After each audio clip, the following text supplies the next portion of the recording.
Bonjour et bienvenue sur notre chaîne MC Math. Voici la vidéo numéro 5 intitulée Le théorème de Pythagore. Il vous suffira seulement de 35 minutes pour comprendre le théorème de Pythagore et sa réciproque.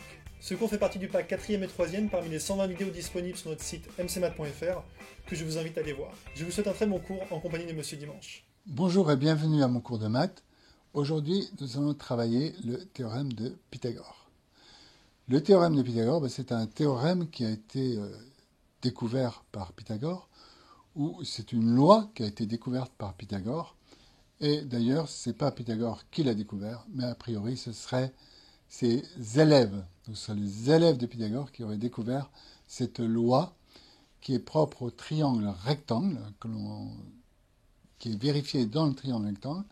Et c'est cette loi que nous allons voir. Donc, il nous faut, au départ, avant d'aborder le théorème de Pythagore, il faut que vous connaissiez parfaitement comment calculer l'aire d'un carré. Donc, comment est-ce qu'on fait l'aire d'un carré? Donc, ici, voici un carré. Son côté fait 5.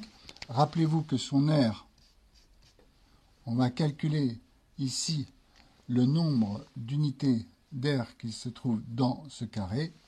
Et l'aire d'un carré, c'est 5 fois 5. Ici, par exemple, c'est 25. Et quelquefois, on dit 5 au carré. 5 puissance 2. C'est-à-dire que c'est le nombre multiplié par lui-même. Voilà. Donc, le carré d'un nombre, c'est ce qu'on appelle ici le carré d'un nombre. Le carré de 5, c'est 5 fois 5. Et donc, c'est l'aire d'un carré dont le côté ferait 5. Voilà ce qu'est le carré d'un nombre.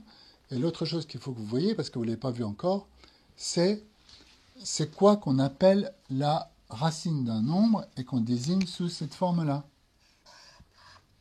Vous voyez? Un petit V avec un trait au-dessus. Sous ce trait, on marque ici le nombre. Eh bien, racine de 25, ici, c'est 5. C'est-à-dire qu'en fait, lorsqu'on a une aire ici de 25, donc je peux vous marquer 25 ici au milieu, puisque c'est l'aire de ce carré, eh bien, la racine de 25, c'est le côté du carré. Donc, je vais vous donner un autre exemple. Je vais vous laisser réfléchir. Ici, j'ai l'aire d'un carré, ça fait 9. Quelle est la racine de 9? Donc, je cherche en fait la longueur du côté du carré qui ferait que ce carré ait une aire égale 9. Donc, je pense que vous avez trouvé. Donc, c'est 3. Pourquoi? Parce que 3 fois 3 égale 9. Voilà.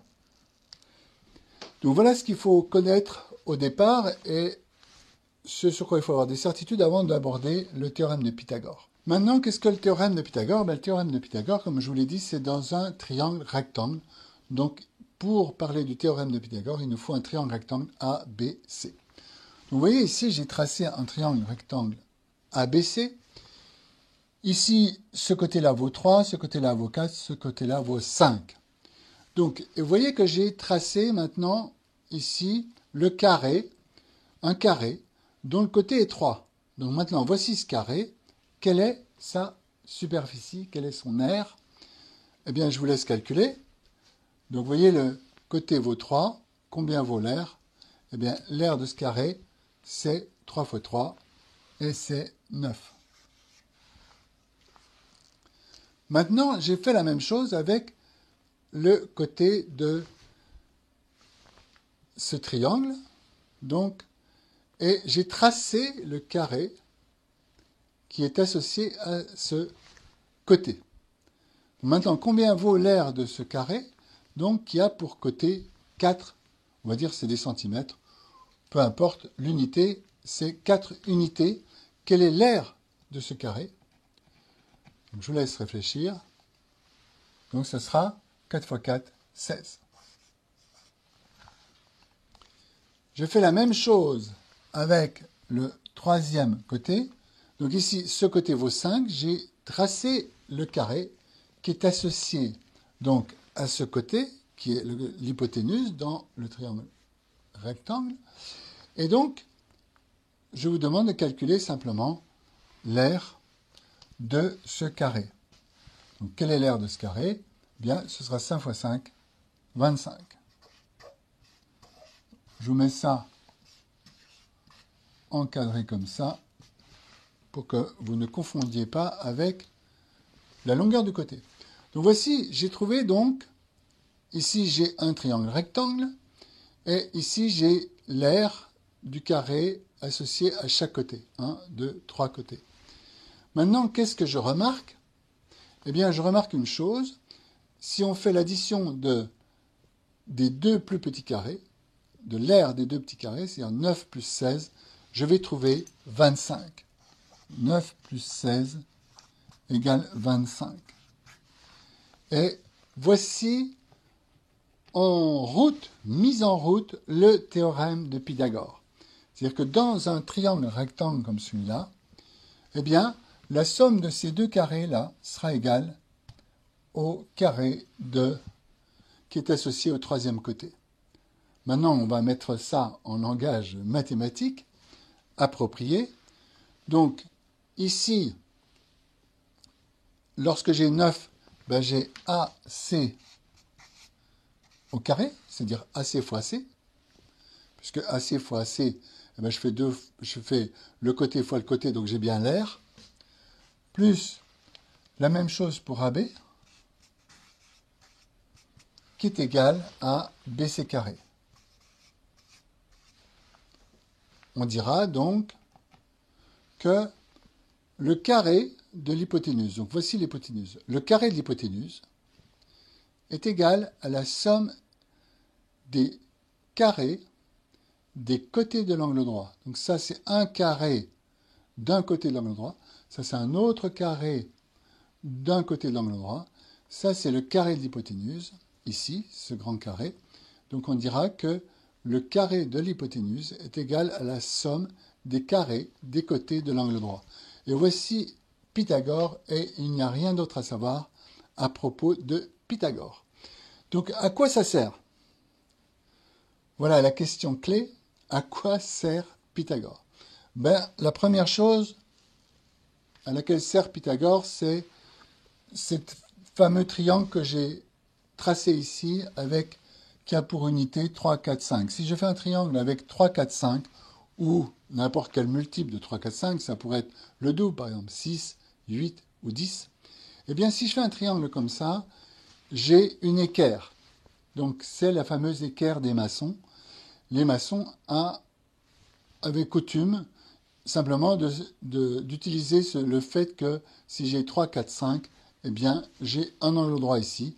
Et donc les maçons ont besoin de beaucoup d'équerre parce qu'ils sont contraints de faire des murs droits. C'est mieux, surtout à la verticale. Voilà. Donc ça, c'est une utilisation. Mais l'autre utilisation, c'est simplement si, lorsque j'ai un triangle rectangle, je sais que je vais pouvoir utiliser cette propriété-là. C'est-à-dire que si je connais la longueur de deux côtés, je pourrais avoir la longueur du troisième côté. Voici donc un premier exercice très simple. Donc j'ai A, B, C. Peu importe où je mets A, B et C. Et donc je réécris ici ma propriété de Pythagore, à savoir que BC carré, c'est égal à AB carré plus AC carré. Voilà. Une fois que j'ai écrit ça, donc j'ai écrit la propriété de Pythagore, je n'ai plus qu'à remplacer par les valeurs ici. Donc j'ai AB, ce qui vaut 4, donc c'est 4 au carré plus 6 au carré. Donc je vous conseille de faire toujours le détail de ces calculs. Ne sautez pas d'étapes, parce que, encore une fois, sauter des étapes, c'est vouloir aller vite et c'est souvent se prendre les pieds dans le tapis. Donc je préfère que vous ne sautiez pas d'étapes. Donc 4 au carré, c'est 4 fois 4, n'oubliez pas.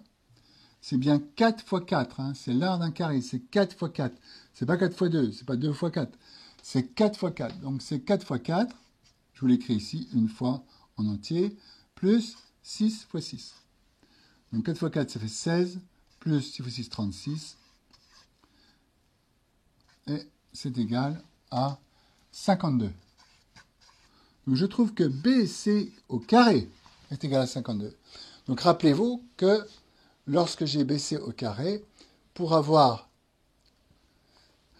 la longueur de BC, il faut que je fasse mon petit bazar là. Je cherche la racine de 52. Donc je l'écris comme ça. Et en général ici je vais mettre à peu près parce que ma calculette va me donner une valeur rapprochée si ce n'est pas un carré exact. Donc maintenant je vais prendre ma calculette et puis je vais calculer racine de 52. Donc je prends ma calculette. Je la remets bien à 0 ou je la mets en route selon le cas. Et ici j'ai un symbole, je trouve le symbole racine qui est exactement ce symbole-là. Et donc je fais racine de, et je fais 52, et je fais égal, et je trouve 7,2. Et maintenant, avant toute chose, je vérifie que mon résultat a un sens et qu'il n'est pas bizarre ou quoi que ce soit. Donc je trouve 7,2, et déjà si je fais 7 fois 7, 49, je vois qu'effectivement, je ne me suis pas trompé, je n'ai pas appuyé sur un autre chiffre que racine de 52. Ensuite, je trouve 7,2. Ici, n'oubliez pas que ce que je cherche, c'est la longueur de l'hypoténuse. Donc la longueur de l'hypoténuse dans un triangle rectangle, c'est le plus grand côté. Donc il faut que BC soit plus grand que 4 et 6. Et je trouve 7,2. Donc je sais que mon résultat est vraisemblable. Si j'avais trouvé quelque chose comme 5,6, je sais que je me suis trompé parce qu'il est plus petit qu'un des côtés de l'angle droit. Donc voici pour cet exercice-là. Maintenant, c'est un autre côté, donc ça ne changera pas grand-chose, sauf que je vais devoir un petit peu bouger ma formule. Donc ici, je réécris ici, donc j'ai ABC toujours, je ne change pas. Donc j'ai BC carré, donc le carré de l'hypoténuse, qui est égal à AB carré plus AC carré. Voilà. Et ce que je cherche, c'est ça. Vous voyez? Ici, ce que je cherchais, c'était ça. Donc c'était formidable parce que j'avais directement BC carré égale ça, ce que je connaissais. Ici, ben, ce que je cherche, il est là. Eh bien, c'est pas grave, on va s'en sortir. Ici, j'ai BC carré, donc c'est 8 au carré, égale AB carré 4 au carré, plus AC carré. Donc je réécris ici, j'ai 8 au carré, ça fait 64, égale 4 carré 16, plus AC carré. Et c'est là que je dois faire un exercice simple. Ce que je veux, c'est AC carré. Donc regardez bien ce que je fais. Ce que je veux, c'est avoir AC carré tout seul. Donc pour avoir AC carré tout seul, il faut que j'enlève 16. Donc je vais enlever 16 des deux côtés. Donc, je vais faire 64 moins 16 égale 16 moins 16. Je vous l'écris juste comme ça pour que vous compreniez ce que je suis en train de faire. Égale AC carré. Voilà, donc 16 moins 16, ben ça fait 0. Donc j'ai bien mon AC carré qui est égal à 64 moins 16. J'écris ici tout le détail, oui. Moins 16. Donc j'ai AC carré égale, donc 64 moins 16, ça fait 48. Maintenant j'ai bien AC carré, j'ai toujours pas AC. Donc n'oubliez pas que AC, je vais utiliser ma formule racine de 48. Et écrivez bien tout ça, AC carré égale 48. Et AC égale racine de 48. Hein. Pas de... Ne vous trompez pas entre AC carré et AC. Donc maintenant, je prends ma machine et je vais écrire, ici je suis avec un nombre exact. Bien sûr, ici, je vais trouver une valeur approchée, parce que 48 n'est pas un carré. Pourquoi je dis que ce n'est pas un carré? Ben, tout simplement parce que, vous voyez, 7 fois 7, ça fait 49, donc j'ai aucune chance d'avoir la racine de 48 qui soit une racine exacte. Donc je remets tout à 0 et je fais racine 48 égale, et je trouve 6,9. environ. Alors, est-ce que c'est vraisemblable? Eh bien, la seule chose que je sais, c'est que je dois trouver un nombre qui est plus petit que 8. Donc, j'ai trouvé 6,9. Eh bien, ma foi, je me suis dit que je dois avoir un résultat exact. Donc, voici la façon de faire lorsque on nous demande non pas la longueur de l'hypoténuse, mais un côté de l'angle droit. Bien, maintenant, nous allons nous occuper de la réciproque du théorème de Pythagore. Donc, la réciproque, qu'est-ce que ça veut dire? Ça veut dire que j'ai une proposition dans un sens. Si j'ai une donnée, ça entraîne telle conséquence. Ça, c'est le théorème direct. Et la réciproque, c'est si j'ai cette conséquence, alors ça veut dire que j'ai cette donnée. Je vous donne un exemple. Pythagore en théorème direct. Mon triangle est rectangle. Alors, je peux écrire comme par ici, dans ce cas-là, BC carré est égal à AB carré plus AC carré. Oui, s'il est rectangle ici, je l'ai enlevé là.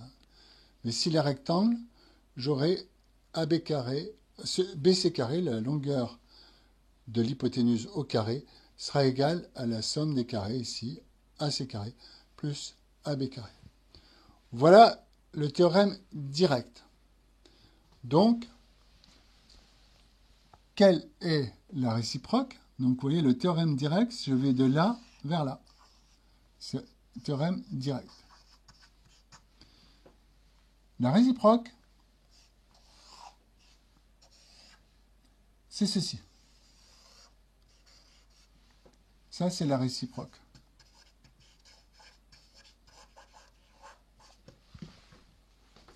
Si j'ai BC carré égale AB carré plus AC carré, alors ça veut dire que mon triangle est nécessairement rectangle.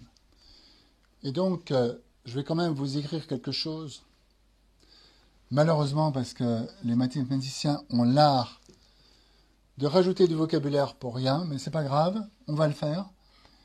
Il y a maintenant, si vous avez BC carré, qui est différent de AB carré plus AC carré, bien différent, on dira que le triangle, ici, n'est pas rectangle. Et dans ce cas, on ne parlera pas de la réciproque, mais dans certains livres, vous trouverez, on appelle ça la contraposée. Donc, dit simplement, c'est lorsque vous n'avez pas la conséquence de quelque chose, eh bien, ça veut dire que la cause n'est pas là. Dit simplement, c'est-à-dire que ici, la conséquence de Pythagore, elle n'est pas là, ben, ça veut dire que la cause n'est pas là, c'est-à-dire que le triangle n'est pas rectangle. Donc ça, c'est un langage savant, bien sûr, c'est pour mettre de la fioriture sur des banalités, parce que on préférait avant parler de réciproque, on dit est-ce que la réciproque est vérifiée ou non? Si elle est vérifiée, le triangle est rectangle. Si ça n'est pas vérifié, le triangle n'est pas rectangle. Donc j'enlève ça, c'est juste pour que vous ne soyez pas surpris si vous rencontrez ce genre de vocabulaire. Donc ici, vous avez remarqué, vous ne l'avez pas remarqué, mais je vous le fais remarquer, que ici, j'ai toujours le même dessin, mais j'ai enlevé là le côté rectangle ici, donc mon triangle, je ne sais pas s'il est rectangle. Donc je vais utiliser ici la réciproque du théorème de Pythagore, à savoir, je vais calculer ici BC carré et je vais calculer AB carré plus AC carré. Remarquez absolument tout de suite que je n'ai pas écrit BC carré égale AB carré plus AC carré, puisque je n'en sais rien, puisque précisément, c'est le but de l'exercice, c'est de vérifier si cette égalité est vraie ou non. Donc je ne vais pas l'écrire, je ne vais pas écrire égal. Ou alors, il faudrait que j'écrive égal avec un point d'interrogation et tout ça. Je préfère, c'est beaucoup plus simple, je calcule d'un côté BC carré, de l'autre côté AB carré plus AC carré. Si ces deux quantités-là sont égales, je dirais le triangle est rectangle d'après la réciproque du théorème de Pythagore. Voilà, donc ici BC carré, c'est égal à 5 au carré, c'est égal à 25.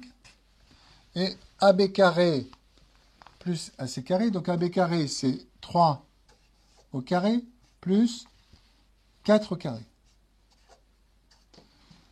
Donc je fais mon calcul, égal 3 au carré, ça fait 9, plus 4 au carré, 16, c'est égal à 25. Donc ici, je me précipite sur mon plus beau crayon et j'écris BC carré est égal à AC carré plus AB carré. Donc, d'après la réciproque du théorème de Pythagore, le triangle ABC est rectangle. Voilà ce qu'est la réciproque du théorème de Pythagore. Maintenant, vous allez vous trouver dans des situations, bien sûr, où ceci ne sera pas vérifié. Donc, je vais vous montrer un cas. Donc ici, j'ai changé les nombres, j'ai juste changé la longueur de mon hypoténuse. Donc vous voyez, j'ai 6 ici, ce qui fait que le carré sera égal à 36.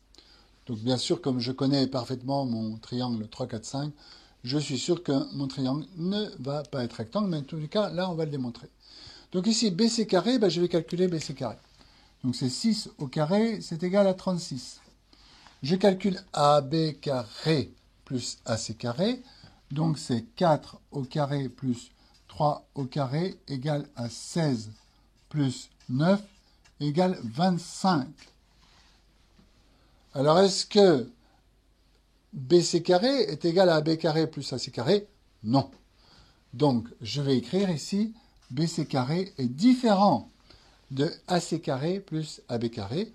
Donc, d'après la réciproque du théorème de Pythagore, le triangle ABC n'est pas rectangle.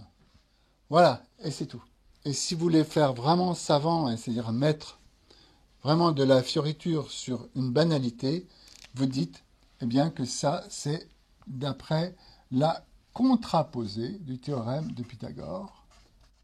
Ça veut dire que du fait, je mets ça entre parenthèses, du fait que cette égalité n'est pas vérifiée, eh bien, je peux conclure que la cause, c'est-à-dire le triangle rectangle, eh bien, il n'est pas rectangle, mon triangle. Voilà, il n'est pas rectangle.